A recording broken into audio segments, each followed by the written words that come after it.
Baiklah, Sultan Agung itu adalah raja yang paling terkenal dari kerajaan Mataram.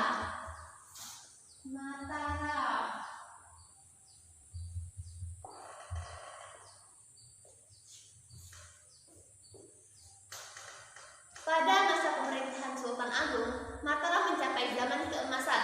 Cita-cita Sultan Agung untuk mencerahkan Mataram adalah yang pertama itu mempersatukan seluruh tanah Jawa, yang kedua itu mengusir kekuasaan asing dari bumi Nusantara, yang ketiga itu Sultan Agung sangat menentang keberadaan kekuatan VOC di Jawa.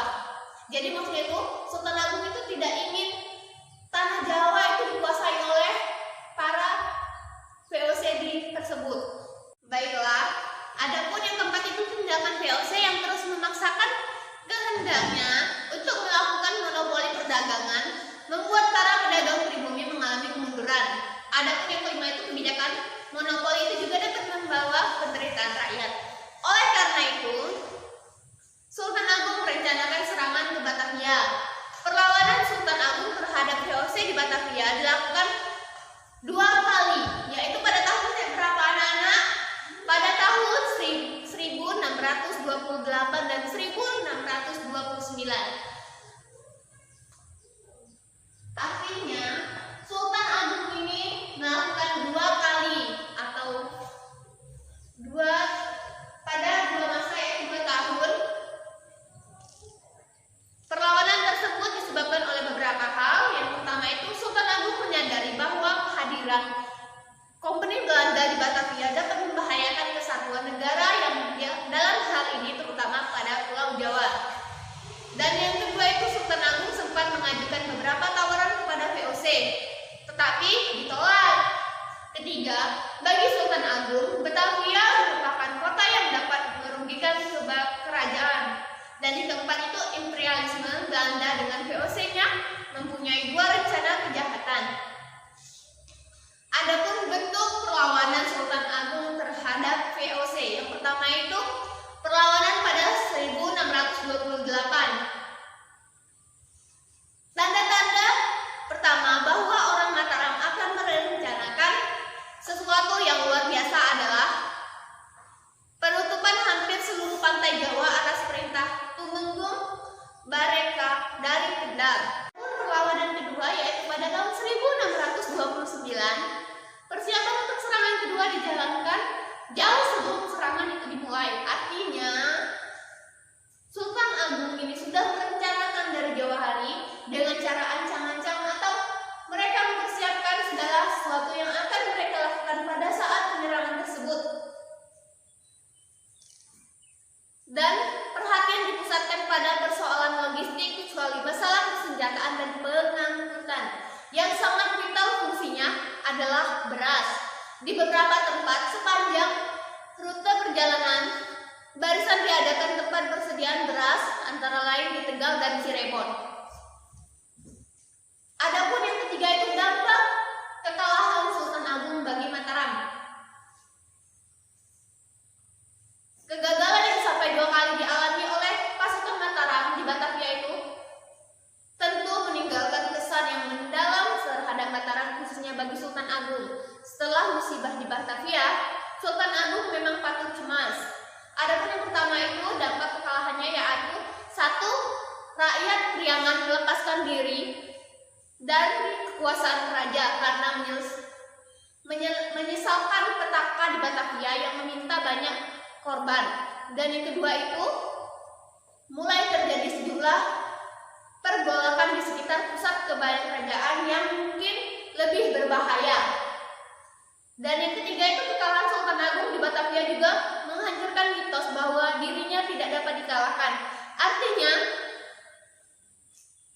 akibat dari kekalahan Sultan Agung bagi Mataram itu membuat Sultan Agung itu sulit dipercaya lagi, dan dia kehilangan jati dirinya sebagai orang yang sebagai mitos yang disebut dengan Sultan Agung tidak dapat dikalahkan oleh siapapun itu. Dan yang keempat itu Mataram pasca kekalahan di Batavia. Diawali dengan pemberontakan yang dipimpin oleh para guru agama dari daerah Kebayan pada tahun 1629.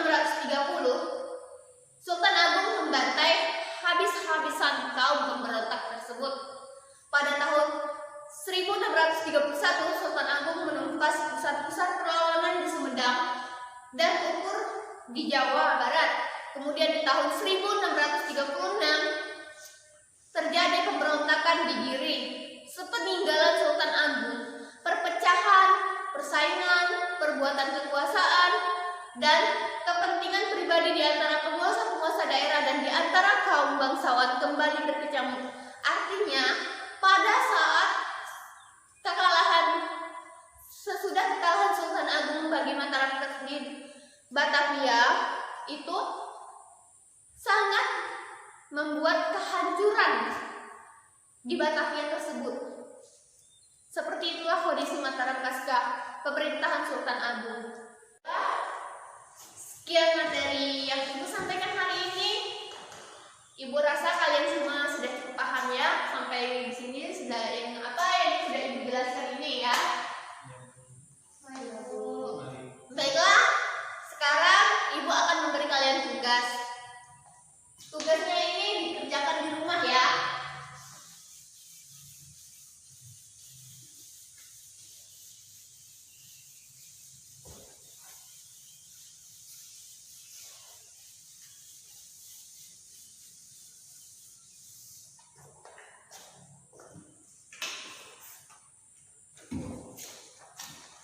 Baiklah, Ibu akan menuliskan tugasnya.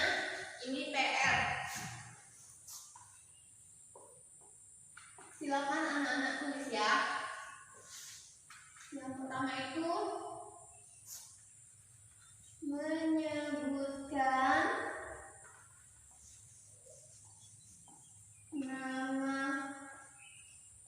nama raja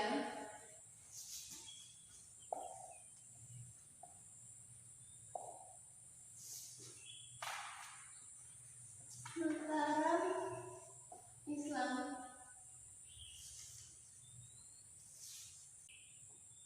Bentuk kekuasaan Sultan Agung bagi Mataram.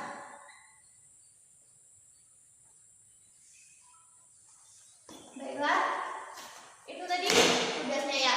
Ingat ya anak-anak, ini semua tugas PR, pekerjaan rumah ya. Jadi untuk minggu depan Ibu akan menagih tugas ini. Untuk anak-anak yang tidak mengerjakan akan Ibu berikan sanksi. Jangan lupa ya. Baik Bu. Baiklah, demikian itu tadi materi yang dapat Ibu sampaikan dan cukup Ibu rasa